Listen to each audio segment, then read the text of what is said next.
തിരുവനന്തപുരത്തെ തീരപ്രദേശങ്ങളിലെ മത്സ്യത്തൊഴിലാളികളുമായി ബന്ധപ്പെട്ട വിവാദ വിഷയങ്ങളിലൊക്കെ രാഷ്ട്രീയ പ്രവർത്തകർ ഇടപെട്ടപ്പോൾ വലിയ രീതിയിലുള്ള സംഘർഷങ്ങൾ ഉണ്ടായതിൻ്റെയൊക്കെ വാർത്തകൾ നമ്മൾ പല ഘട്ടങ്ങളിലായിട്ട് കണ്ടിട്ടുണ്ട്. വിഴിഞ്ഞത്ത്, പൂന്തുറയിലൊക്കെ.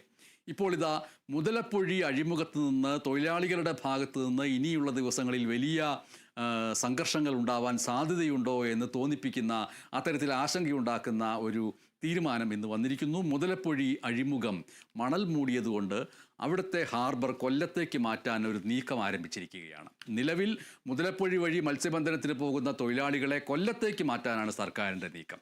തിരുവനന്തപുരം, കൊല്ലം ജില്ലാ കളക്ടർമാർ ഇക്കാര്യത്തിൽ ചർച്ച നടത്തിയിട്ട് ഉചിതമായ നടപടി സ്വീകരിക്കുക എന്നാണ് മന്ത്രി സജി ചെറിയാൻ നിർദ്ദേശം നൽകിയിരിക്കുന്നത്.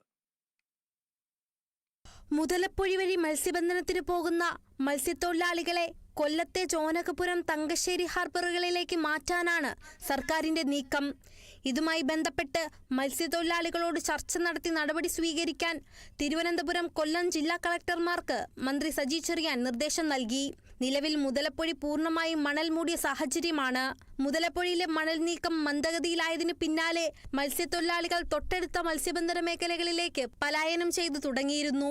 മണൽ നീക്കുന്നതിനുള്ള കാലതാമസമാണ് മത്സ്യത്തൊഴിലാളികളെ ഹാർബറിലേക്ക് മാറ്റാമെന്ന ആലോചന സർക്കാർ തലത്തിൽ ഉണ്ടായത്. അതേസമയം എതിർപ്പുമായി മത്സ്യത്തൊഴിലാളികൾ രംഗത്തു വന്നു. തങ്ങൾ ജനിച്ചു വളർന്ന, ഇത്രയും കാലം ജീവിച്ച നാട്ടിൽ നിന്നും മറ്റൊരിടത്തേക്ക് പറിച്ചു നടാനുള്ള നീക്കം ഒരു തരത്തിലും അംഗീകരിക്കാനാവില്ലെന്ന് മത്സ്യത്തൊഴിലാളികൾ വ്യക്തമാക്കി.